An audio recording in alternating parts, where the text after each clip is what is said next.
you don't know me, my name's Kelly, and I'm one of the ministers here that speak here occasionally. Some of you might know I work for hospice, but what I also do in private practice, I'm a channel and spiritual coach and mentor and teacher. So I have this very wide range of experiences that I get to sit and dwell in, which I'm really grateful for. Now, Reverend Ruth, our transitional minister, who's be here next weekend and teaching a lot of classes, she asked that this month's theme be on peace. And as I kind of pondered that a bit, like, peace, what's to talk about peace? Where's the challenge in that? Because we all desire it. Usually we think about peace, or the lack of peace, being caused by those around us or outside us, or if you're one that engages in the media or the news, things that you see there might disrupt your peace. One of the things that's been recently happening to me, and I don't know if about you, is I'm getting these spam texts on my phone. Are you guys getting those? And they're acting like they know me. And they're trying to like this conversation starter. And like this morning, I received several that said, "What's new with you?" And I was like, really wanted to go like, "Your mama."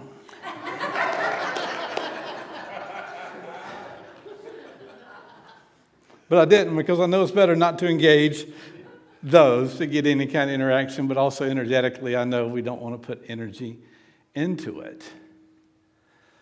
But even things are coming at us that strive to pull our attention away from what's really important, that often disrupt our peace.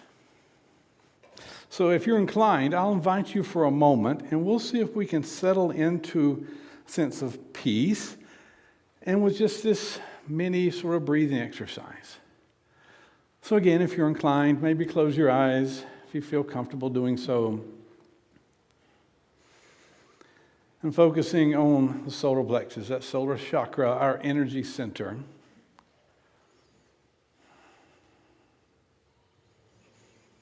And what we're doing here, we're attuning our hearts and our energy to each other. As we breathe deep into that solar plexus.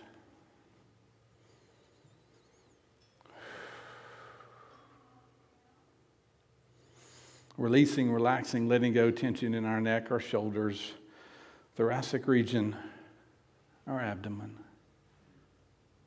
Maybe feeling any pent-up energy we have going down to the earth through the base of our spine and the soles of our feet.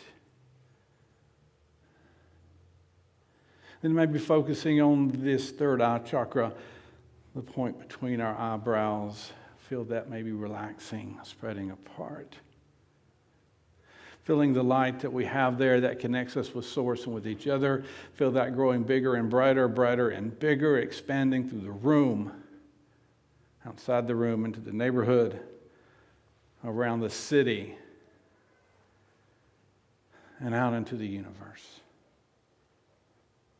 Being the light and love that this planet needs right now. Doing what we came to do.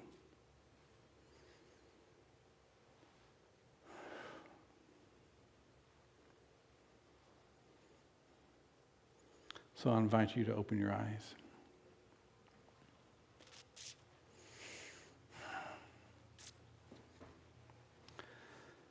Making peace with ourselves. What does that really mean? First, we have to sort of figure out who is ourself. And it's often called our higher self or our true self, and it's sort of the self that we were before we incarnated. If you're like me, I believe that we've had many incarnations. We come to this life multiple times. We actually, in the spirit realm, decide, yes, I'm coming back. And believe it or not, we actually choose our parents. My mom's watching probably, so I'm not going to say anything. I chose well, Mother. I chose very well. We chose our parents into situations coming to the planet, and we've come to the planet at this time that's been often very chaotic. And if you're like me and have some gray hair and some wrinkles by now, you've been through a lot. But age doesn't really dictate that, because no matter what our age is, we often face challenges. And we find ourselves coming to the planet, and if you have had this awareness, you might have been thinking, like, what was I thinking? Why would I leave spirit realm and love and light and peace and come to the planet? Because it's really chaotic here, it's hard here. I mean, the temperature range that we can survive in is so narrow. I live in Sun River. It was like 19 degrees this morning at 9:30 when I left. It's still cold, but yet it'll be 100 there sometime soon. And I have to have devices that control the heat in both ways. We really have a challenge on the planet. We try to interact and engage with people, and we come through what's often called this birth amnesia, where we come to the planet and we forget that we knew what we were coming into. And we forget what we were coming for. The good news, it is 2025. Now, I don't know about you guys, but for some reason that really feels good rolling off of my mouth. It feels different. It has a different energy in it. And it's not that 2024 is so bad. I mean, yes, it was challenges.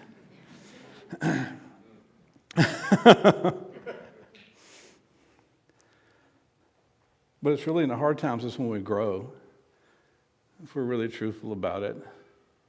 It's when things are going easy, I'm coasting along.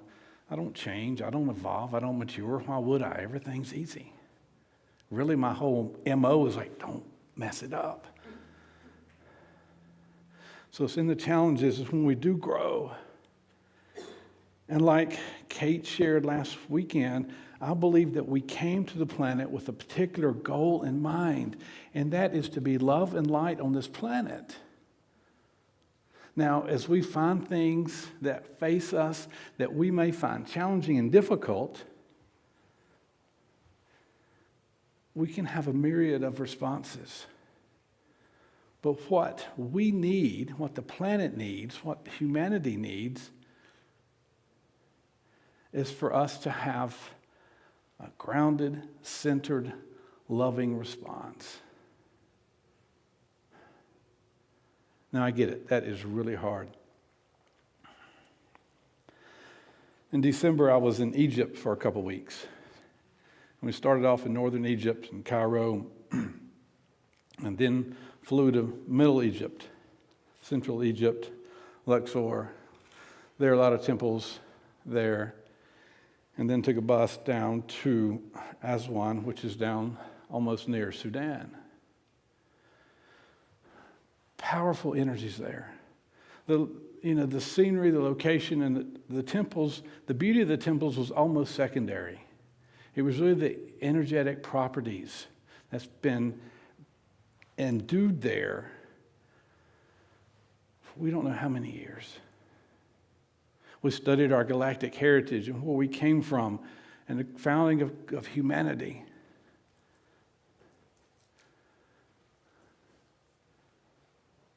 There was healing, lots of healing.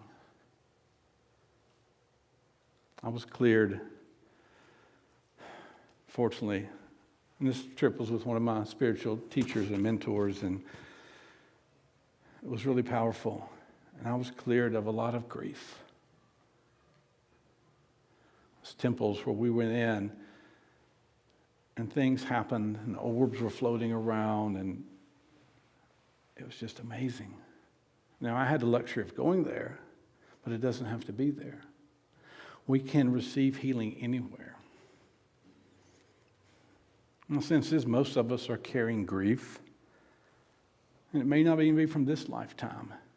We might be carrying stuff from previous lives that we've come and that's heavy and we come back into. As I mentioned, I work with hospice. And one of the things that as I help people as they prepare to cross over, and really what I do is try to help them like, oh, it's a homegoing. It's a liberation. You're free of a body and of a bed that's holding you captive. You're going to be connected with your loved ones in ways that you can't while you're in this bed right now. And it's helping people move over from that. And sometimes, a lot of times, people who've had a particular phase all their life, they've gone to locations once a week all their lives, they've prayed, they've read this doctrine, they've quoted these things, but they're like, do you think we really exist? And I say, do you still feel like you're you? Do you still feel like you're you in your body? Your body is declining, your body is diminished, you are days away from this body ceasing. Do you feel like that? And almost 100% of the time, the answer is no. I'm still in here, trapped in this body that's declining. And I'm like, there's your proof. If you were declining at the same rate your body was declining, you would be ceasing as your body ceased. The fact that my hair's gray and I've got some wrinkles, I still feel like the same as, physically I don't, but intrinsically, I'm still me. I've changed, I've evolved, I've grown, I've suffered, I've hurt, I've celebrated, I've rejoiced, but I'm still me. But one of the things that I hear the most from people when they talk about regrets, and to be honest with you, a lot of people don't even have the willingness to even go there. But those who do, it's usually the majority of the time I hear, I've lived my life for everybody else. And it's usually women. That's the culture. It's what they grew up in.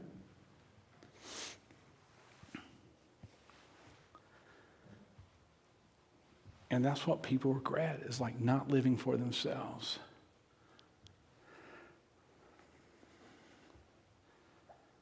When we think about peace within ourselves,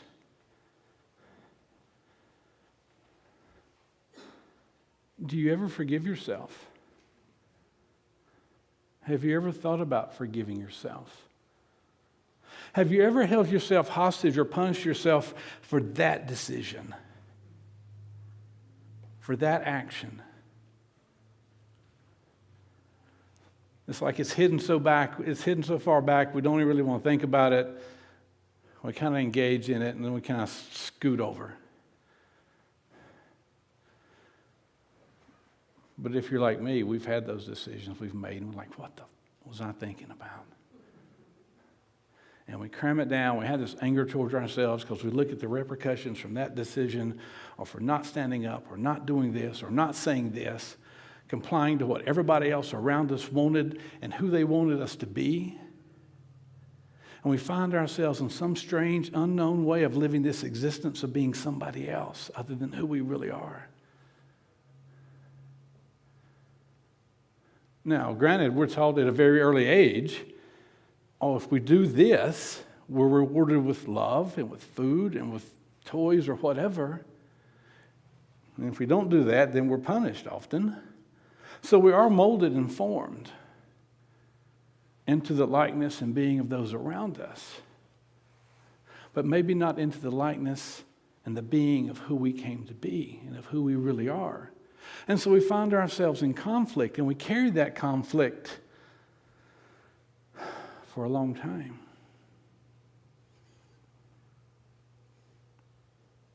And we tend to ignore it, and we might push it away. Or we realize this is the best I can do right now, and I get it. Sometimes that's our situations. I've been there. But often this dis-ease with ourselves often presents as disease.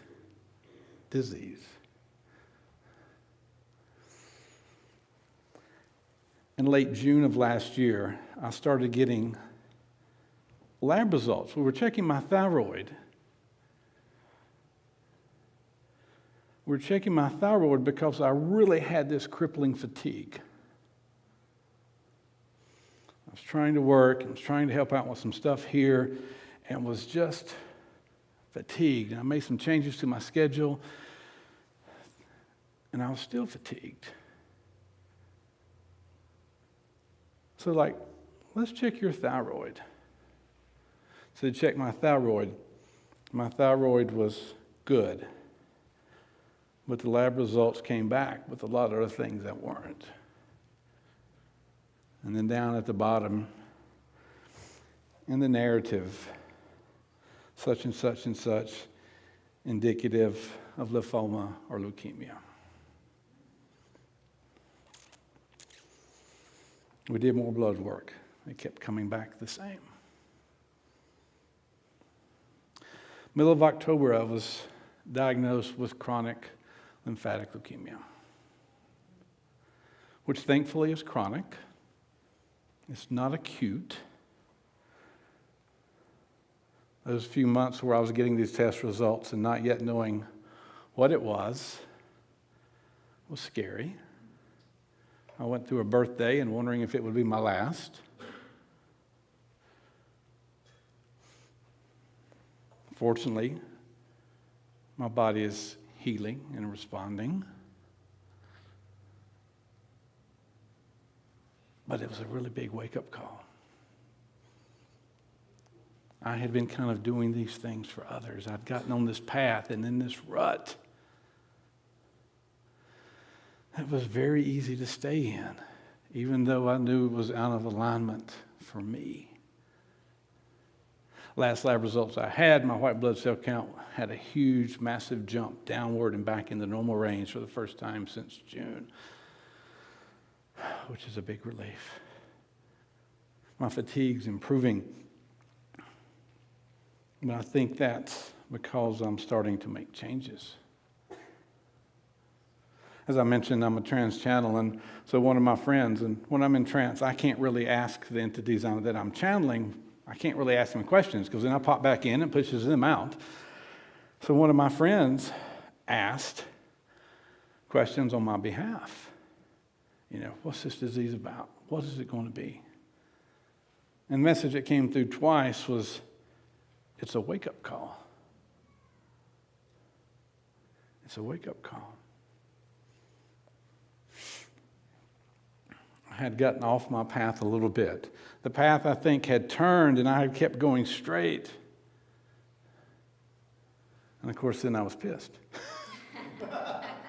at me.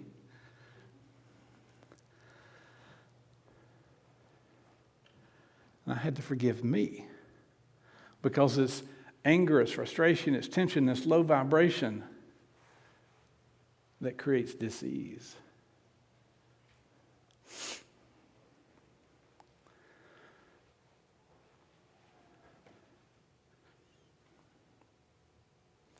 Being who we are and who we came to be can be very challenging at times. And I love this quote by Brene Brown. And I might have shared it here before. I can't remember. But it's one I think that really resonates.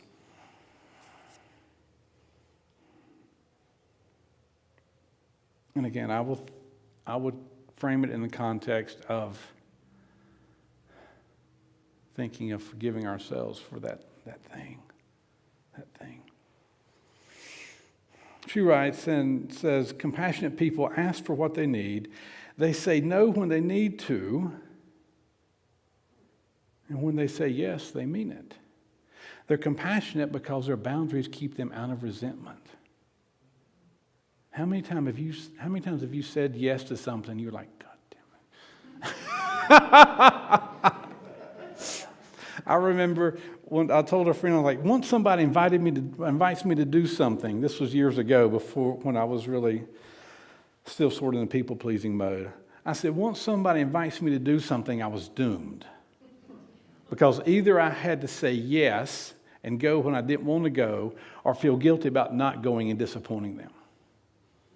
Now, their lack of disappointment is not my responsibility. But it took me a lot of years to learn that.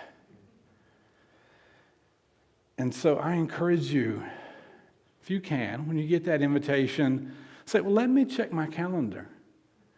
They're like, oh, don't you have your phone with you? I'm like, yeah, but I've got a paper calendar at home. And I encourage you to keep that paper calendar, because what it does, you can see the blank spaces and you can make sure you have you time. You can pencil or ink you in on it. But also it gives you time to sit with that decision before you give them an answer. Oh, yeah, let me check. Oh, sorry, I can't do that. You don't have to say why. You say, I just can't do that. But forgiving ourselves can really be the hardest part of what we do. Often it's very easy to forgive others. And back when I was a Christian, it's one of the things that I did love about Christian theology, is because when you believe that the Creator is forgiving you because of a sacrifice that's already been given, it eases the ability to forgive oneself. Now, the Creator still forgives you. There just wasn't a need for a sacrifice in there. Does that make sense? And when we hold ourselves hostage to resentment and anger and lack of forgiveness, it's often really hard for us to be kind and forgive others because we carry this thing in us.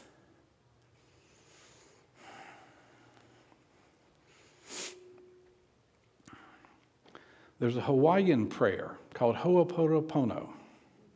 I think I got all the syllables in there, but not too many. I saw some of you guys nodding your head.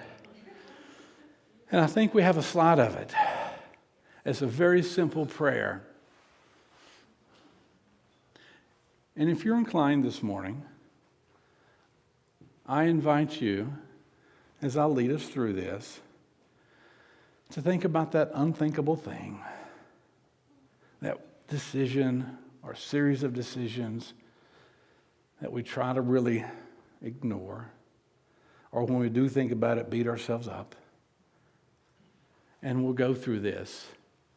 Now, the way I've been taught is at each particular line, you sense and feel that emotion that accompanies it. And you're saying it to yourself, not to anybody else. And so if you like, we'll go through it. And we'll go at a very slow pace. And we'll start off with whatever that thing is and whatever your name is. Man, I'm sorry. I'm so sorry. I was doing the best I could at the time. Please forgive me. Thank you. You hear the vibration start to come up in our voice? Thank you. I love you. I'm sorry. Man, I'm sorry.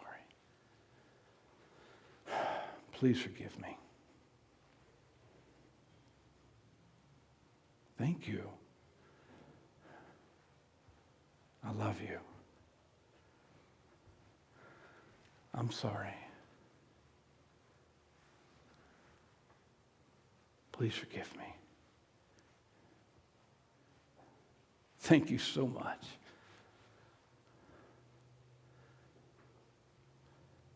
I love you.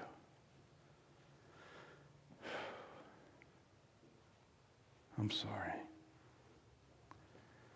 Please forgive me. Thank you. I love you. Yeah, I'm forgiven. Wow. Feels light. Yeah, we were doing the best we could at the time. Yeah, we got it. Let's move on.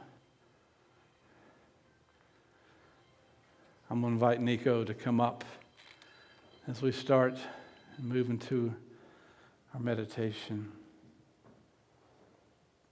This is 2025, and you've come to the planet with this amazing job to do, to be light and to be love.